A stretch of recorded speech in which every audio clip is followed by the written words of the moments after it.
একটি অধিবৃত্তের নাভির স্থানাঙ্ক 0,0 এবং নিয়ামকের সমীকরণ x ইকুয়ালস টু y, অধিবৃত্তটির সমীকরণ নির্ণয় করো। কোশ্চেনে দেওয়া আছে, কোশ্চেন নাম্বার 5-1 সংক্ষিপ্ত উত্তরধর্মী। কি বলেছে এখানে? একটি অধিবৃত্তের নাভির স্থানাঙ্ক হচ্ছে 0,0 মানে মূল বিন্দু এবং নিয়ামকের সমীকরণ x ইকুয়ালস টু y, অধিবৃত্তটির সমীকরণ নির্ণয় করো। এখানে আমাদের নিয়ামক যে দেওয়া আছে, নিয়ামক কোনো অক্ষের সমান্তরাল না, x অক্ষ y অক্ষের সমান্তরাল দেওয়া নেই, অর্থাৎ অধিবৃত্তের অক্ষ আমাদের কোনো অক্ষের সমান্তরাল হবে না। এখানে এখানে x ইকুয়ালস টু y সরলরেখা, এটা হচ্ছে নিয়ামক। আমরা জানি x ইকুয়ালস টু y সরলরেখা x অক্ষের সঙ্গে 45 ডিগ্রি কোণ করে থাকে। এক্ষেত্রে আমরা কি করব? এক্ষেত্রে থিওরিতে আমি বলেছিলাম যে কোনো অধিবৃত্তের নাভির স্থানাঙ্ক, কোনো অধিবৃত্তের যে কোনো অধিবৃত্ত, সেটা x অক্ষের সমান্তরাল বা y অক্ষের সমান্তরাল হতে পারে বা নাও হতে পারে, যদি নাভির স্থানাঙ্ক দেওয়া থাকে, অধিবৃত্তের নাভির স্থানাঙ্ক দেওয়া আছে। এখানে আমি কোনো অক্ষের সমান্তরাল অঙ্কন করিনি, ঠিক আছে, এটা নিয়ামক। নাভির স্থানাঙ্ক যদি দেওয়া থাকে h, k ধরলাম, নাভির স্থানাঙ্ক হচ্ছে h, k এবং নিয়ামকের সমীকরণ দেওয়া আছে ax plus by plus c equals to 0, অধিবৃত্তের সমীকরণ নির্ণয় করতে বলেছে। এই টাইপের দেওয়া আছে। কি দেওয়া আছে? নাভির স্থানাঙ্ক এবং নিয়ামকের সমীকরণ, নাভির স্থানাঙ্ক দেওয়া আছে এবং নিয়ামকের সমীকরণ দেওয়া আছে। এক্ষেত্রে আমরা অধিবৃত্তের সমীকরণ কিভাবে নির্ণয় করতে পারি? আমরা কি করব? আমরা অধিবৃত্তের উপর কোনো গতিশীল বিন্দু ধরে নেব, অধিবৃত্তের উপর কোনো গতিশীল বিন্দু স্থানাঙ্ক x, y আকারে আমরা ধরে নেব, বা আলফা, বিটা আকারেও ধরতে পারি। এটা হচ্ছে পি বিন্দু, নাভি হচ্ছে এস বিন্দু, নিয়ামক দেওয়া আছে এখানে। আমরা এসপি বের করব, এসপি, ঠিক আছে, আমরা এসপি বের করব এবং এই গতিশীল বিন্দুর থেকে আমরা নিয়ামকের লম্ব দূরত্ব বের করব, আমরা এম নাম দেব। তো আমরা জানি অধিবৃত্তের ক্ষেত্রে এসপি এবং পিএম সমান হয়, ঠিক আছে। এই এসপি এবং পিএম সমান করে দিয়ে যে সমীকরণ পাবো সেটাই হচ্ছে আমাদের এই অধিবৃত্তের সমীকরণ। এই ক্ষেত্রে আমরা এই সেম এইরকমই করব। আমরা কি করব? অধিবৃত্তটির উপর কোনো বিন্দুর স্থানাঙ্ক আমরা ধরে নেব, x, y গতিশীল বিন্দু হিসেবে আমরা x, y ধরতে পারি। এরপরে এই বিন্দু থেকে নাভির দূরত্ব বের করব এবং এই বিন্দু থেকে নিয়ামকের দূরত্ব বের করব। করার পরে এই দুটি দূরত্বকে আমরা সমান করে দেব। সমান করে দিলে আমাদের একটা সমীকরণ আসবে, সেটাই হবে এই গতিশীল বিন্দুর, পি গতিশীল বিন্দু যাচ্ছে, পি গতিশীল বিন্দু, এই গতিশীল বিন্দু সঞ্চার পথের সমীকরণ, আর এই সঞ্চার পথে একটি অধিবৃত্ত, তাহলে এটাই অধিবৃত্তের সমীকরণ বের হয়ে যাবে।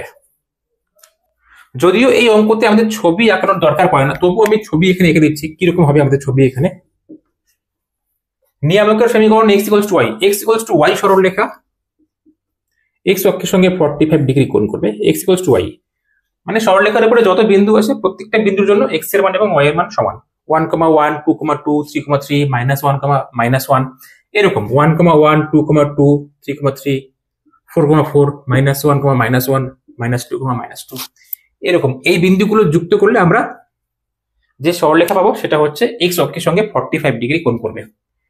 নাভির স্থানাঙ্ক হচ্ছে আমাদের কত? 0,0 মানে এই বিন্দুতে আমাদের কি আছে? নাভি আছে। তাহলে এই অধিবৃত্তের সমীকরণ, অধিবৃত্ত আমরা আঁকতে পারবো এভাবে। এটা হচ্ছে আমাদের অক্ষ, এটা হচ্ছে আমাদের না অক্ষ তো না, এটা হচ্ছে নিয়ামক। এই সরলরেখা হচ্ছে আমাদের নিয়ামক। এখানে কোশ্চেন আমি এখানে ভুল তুলেছি, এখানে 4,0 হবে, তাই তো বলি আসে না কেন, এটা 4,0 ছিল, ঠিক আছে। 4,0 নাভির স্থানাঙ্ক হচ্ছে কত? 4,0, 4,0 এরকম কোন জায়গাতে থাকবে 4,0 ধরলে এটা হচ্ছে 4,0। তাহলে এই বিন্দুতে হচ্ছে এখানে আমাদের কি নাভি থাকবে। এই বিন্দু যদি আমাদের নাভি হয়, তো নাভি থেকে আমরা লম্ব অঙ্কন করব নিয়ামকের উপর, অধিবৃত্ত আমাদের এরকম আকারে চলে আসবে।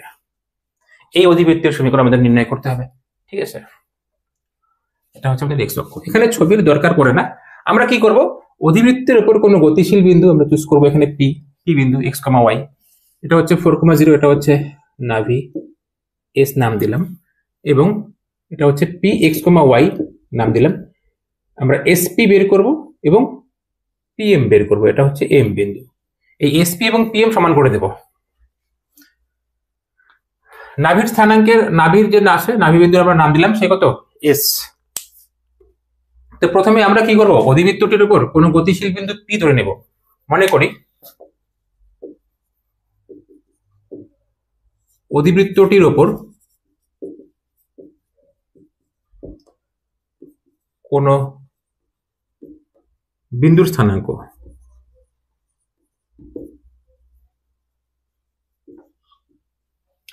আমরা পি এক্স কমা ওয়াই আকারে চুজ করলাম কোনো বিন্দু স্থানাঙ্ক, ঠিক আছে। নিয়ামকের সমীকরণকে আমরা 1 নম্বর সমীকরণ দিয়ে দিলাম। এই সমীকরণকে আমরা এরকম আকারে লিখতে পারি x minus y equals to 0। এটা হচ্ছে 1 নম্বর সমীকরণ। এখন আমরা এসপি বের করব। এসপি কত হবে আমাদের? SP equals to square root of x minus 4 whole square plus y minus 0 whole square. এটা হচ্ছে এসপি। এবং আমরা পি বিন্দু থেকে নিয়ামকের উপর লম্ব আমরা পিএম নাম দিলাম, ঠিক আছে। পি বিন্দু থেকে নিয়ামকের উপর লম্ব, পি বিন্দু থেকে নিয়ামকের উপর লম্ব আমরা নাম দিলাম পিএম। এই বিন্দু থেকে এই সরলরেখার লম্ব দূরত্ব আমরা নির্ণয় করব। এই বিন্দু থেকে এই সরলরেখার লম্ব দূরত্ব, সরলরেখার সমীকরণ কত? x minus y equals to 0। আমরা x এবং y এর জায়গায় এই বিন্দুর x এবং y এর মান বসাবো। এখানেও বিন্দুর x এবং y এর মান x y দেওয়া আছে, তো আমাদের x এর জায়গায় x বসাতে হবে, y এর জায়গায় y বসাতে হবে। Divided by square root of x এর সহগ 1 স্কয়ার, y এর সহগ -1 হোল স্কয়ার। এখানে মডিউলাস দিয়ে দেব। এখন আমরা কি করব? sp equals to pm। যেহেতু sp ইকুয়ালস টু pm,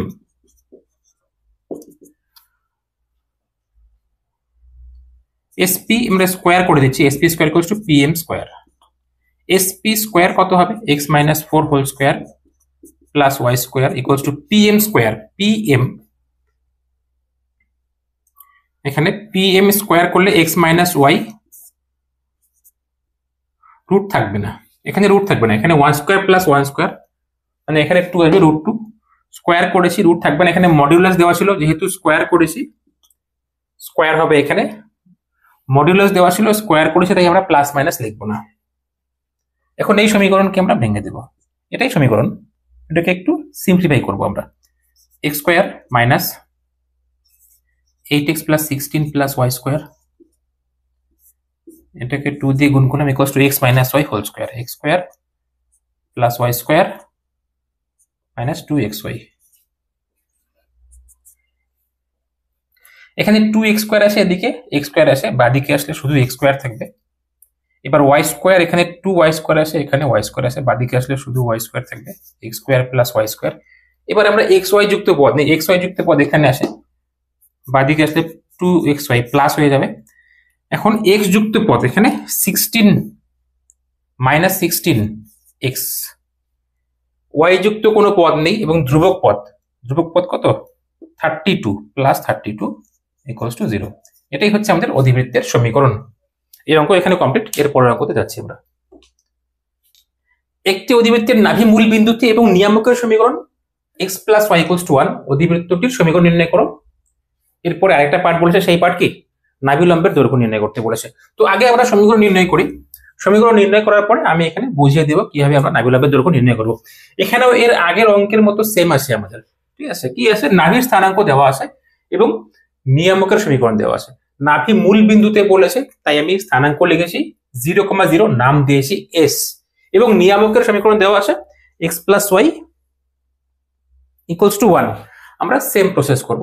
ছবি না আঁকলেও চলে, আমাদের সেকেন্ড পার্টের জন্য আমাদের ছবি আঁকতে হবে বোঝার জন্য, তো সেটা আমি পরে আঁকছি। আগে আমরা এইটুকু থেকে আমরা অধিবৃত্তের সমীকরণ নির্ণয় করব, ঠিক আছে। তো প্রথমে আমরা কি করব? অধিবৃত্তের উপর যে কোনো গতিশীল বিন্দু p x, y চুজ করব, ঠিক আছে। মনে করি অধিবৃত্তটির উপর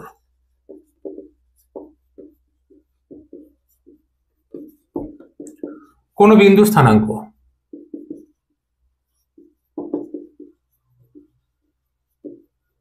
p x, y চুজ করলাম। এবার নাভি থেকে আমরা এই বিন্দুর দূরত্ব বের করব।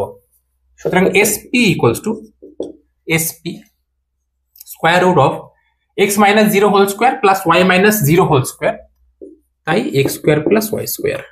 এবং আমরা p বিন্দু থেকে নিয়ামকের উপর 1 নং সরলরেখা দিলাম, নিয়ামকের উপর লম্ব pm ধরে নিলাম।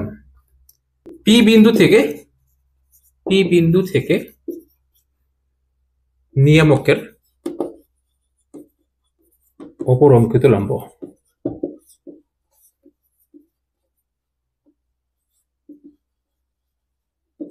পিএম,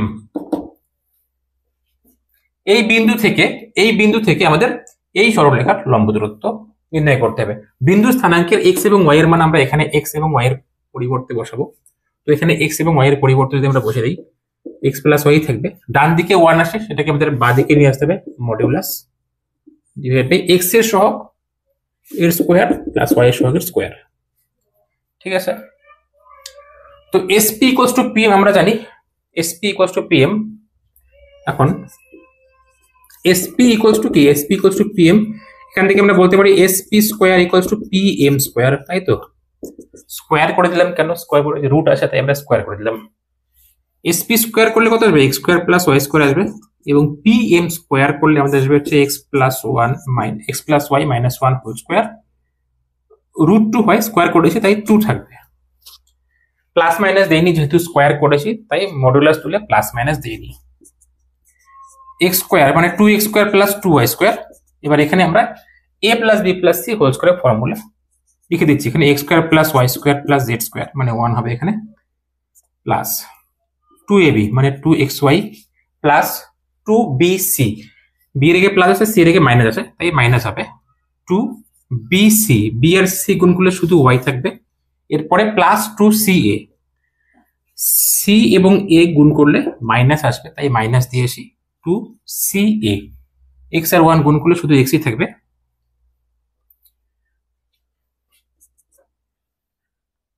এই সবগুলো পদকে আমরা বাদিকে নিয়ে আসবো, ঠিক আছে?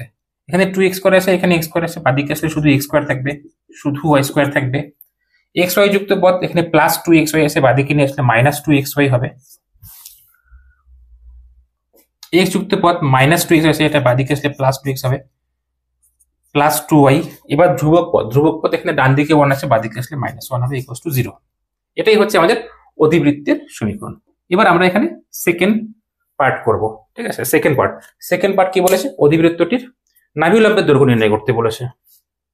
এই সাইডে অল্প একটু অংশ আমি মুছে দিচ্ছি, এখানে ছবি আঁকতে হবে। এরকম ক্ষেত্রে আমরা সমীকরণ থেকে সরাসরি নাভি লম্বের দৈর্ঘ্য বুঝতে পারবো না বা বের করতে পারবো না সমীকরণ থেকে, ঠিক আছে? আমরা ছবি আঁকবো, ছবি এঁকে আমরা এখান থেকে নাভি লম্বের দৈর্ঘ্য বের করব। এখানে আমি কোনো এক্স অক্ষ ওয়াই অক্ষ আঁকবো না, এখানে কোনো অক্ষ এক্স অক্ষ ওয়াই অক্ষের সমান্তরাল হিসেবে আমরা ধরে নিই, ঠিক আছে? এটা হচ্ছে অধিবৃত্ত, আমাদের অধিবৃত্ত আর হচ্ছে নিয়ামক কত, এদিকে নিয়ামক থাকবে, এখানে কোনো এক্স অক্ষ ওয়াই অক্ষ আঁকিনি, এটা হচ্ছে নিয়ামকের সমীকরণ কত, নিয়ামকের সমীকরণ হচ্ছে x plus y equals two one.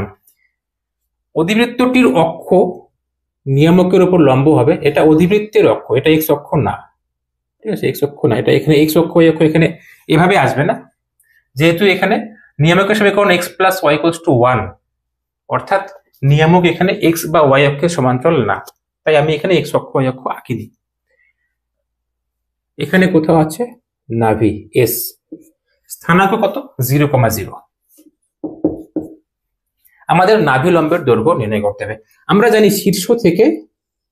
শীর্ষ থেকে নাভির দূরত্ব যদি এ হয় তাহলে আমাদের নাভি লম্বের দৈর্ঘ্য কত, 4a হবে। শীর্ষ থেকে নাভির দূরত্ব যদি এ হয় তাহলে আমাদের নাভি লম্বের দৈর্ঘ্য কত হয়, 4a হয়। তো আমরা যদি এ এর মান বের করতে পারি তাহলে আমরা 4 দিয়ে গুণ করে দেব, তাহলে 4 এর মান বের হয়ে যাবে, ঠিক আছে?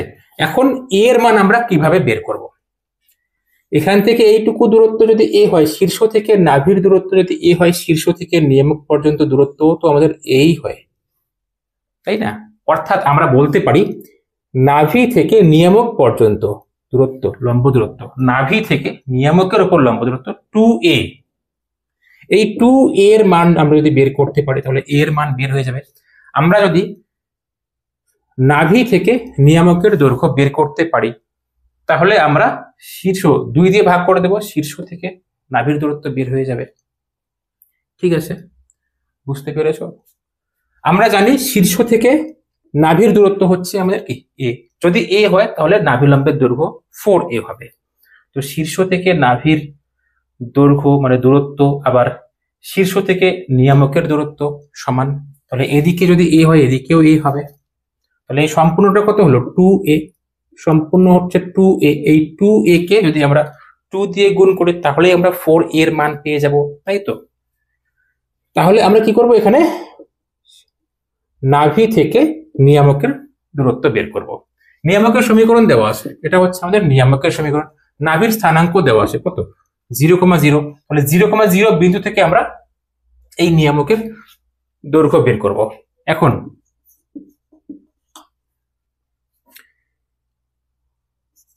নাভি 0,0 বিন্দু থেকে, এত বিন্দু থেকে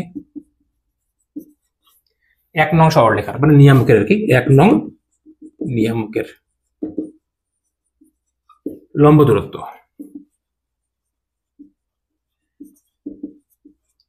এটাকে আমরা 2a নাম দিলাম। 2a ইকুয়ালস টু এই বিন্দু থেকে কোনো সরলরেখার লম্ব দূরত্ব 0,0 এই বিন্দুতে বসিয়ে দেব। 0 এবং 0 বসাবো, তাহলে কত হবে -1 by square root of 1 square প্লাস 1 স্কোয়ার, তাহলে 1/√2। এটা হচ্ছে 2a, ঠিক আছে?